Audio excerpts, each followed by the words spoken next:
I'm Mara Adelman, and I'm an associate professor at Seattle University, where I teach courses in communication. My research areas are primarily studies of social support networks, as well as areas related to social support, long-term studies of building community, dating services, which is a fascinating network phenomena, sexual communication, and so forth. And a couple years ago, the university invited me to teach a course that I'd always wanted to teach, anything I wanted. And I knew in a nanosecond that I wanted to teach a course on restorative solitude.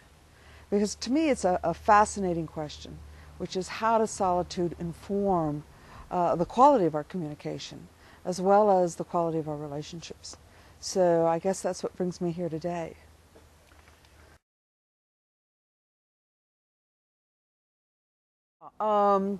This was a course on a 10-week course, upper level course on restorative solitude. And I had to entitle it restorative so that it would have a positive versus the negative associations associated with solitude, of loneliness, anomie, alienation. But the course was on the restorative aspects of solitude. The technological part of the course was interesting because I had them spend a week logging their media activity, whether it was television, email, internet, anything dealing with the computer, the radio, telephones, and so forth. And just keeping a log of what was going on before, during, and after this period of time. And we came back and we debriefed it.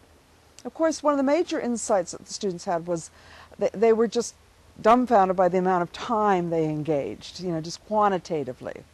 But also there were interesting patterns that emerged, and I asked them to look at the patterns that emerged in their media usage. And a couple things, before they were engaging in particularly email usage and text messaging, there were states of boredom, for example, anxiety, stress because they had to get back to a lot of people and so forth. And that was an emergent pattern. What I didn't expect was some of the feelings that they had after the engagement, particularly prolonged engagement on the computer. And many of them talked about just kind of this general down feeling that they had. So we spent a week logging all of this, we debriefed it and so forth. It was then the following week that I had the experiment that you read about in the Seattle PI, which was Seattle Times, which was I asked them if they could have 7 days of media deprivation or media diet. And we had a class discussion about this. And it turns out that 7 days was just not possible. So we negotiated. And I said the spirit of the assignment was more important than the amount of time. What could they do? And collectively, we agreed that 4 days they could do it. Now, mind you, this had been in the syllabus. They were prepared. They knew when it was. They could have informed their parents and their friends about this assignment and so forth.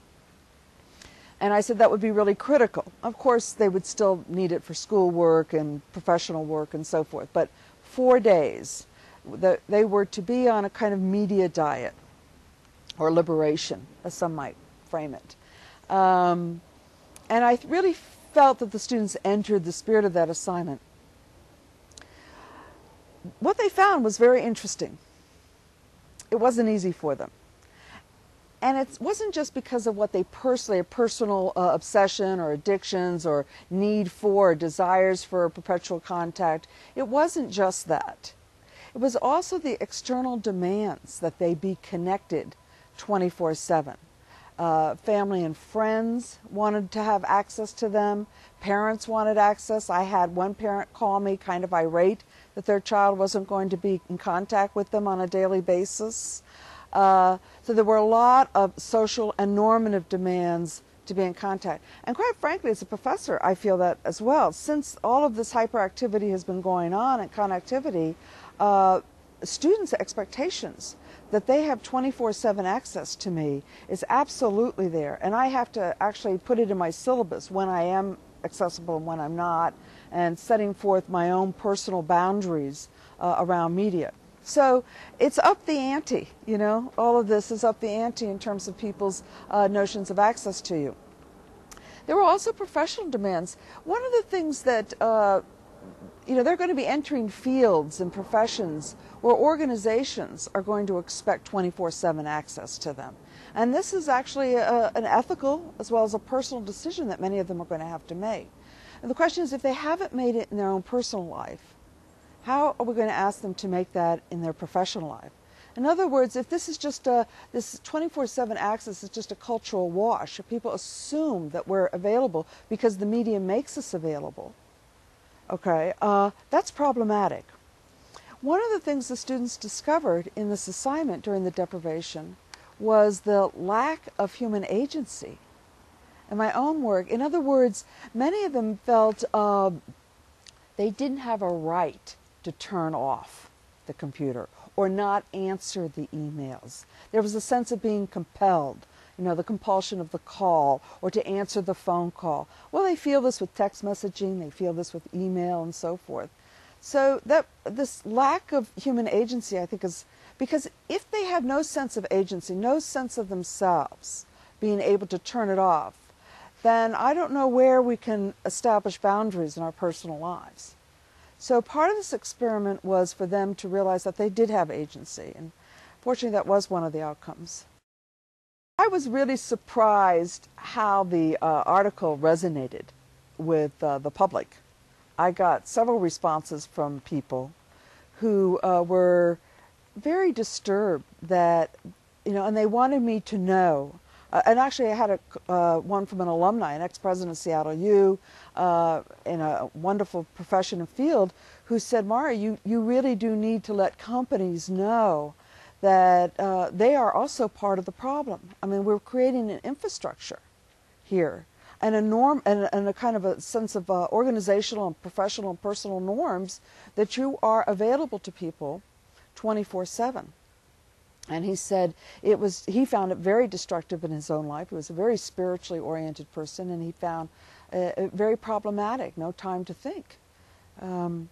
There was a young woman in my class who got into her car during this 4-day media liberation, deprivation assignment, and realized her first automatic response was to turn on the radio when she got in her car. And in this assignment she didn't, and for the first time in her life, and she'd had her car for many years, she actually heard her car and realized it had a major engine problem and got it, get thee to the nunnery. She got it to the, machine shop, but she had never heard her car. But it was interesting how several of them reported, students really talked about the decrease in perceived stress when they didn't have to be on call all the time. And we know that people who work in organizations, doctors and so forth, that are on call, it's very, very stressful. And similarly, I think that we see some parallels in our personal life, that we're on call, through this media.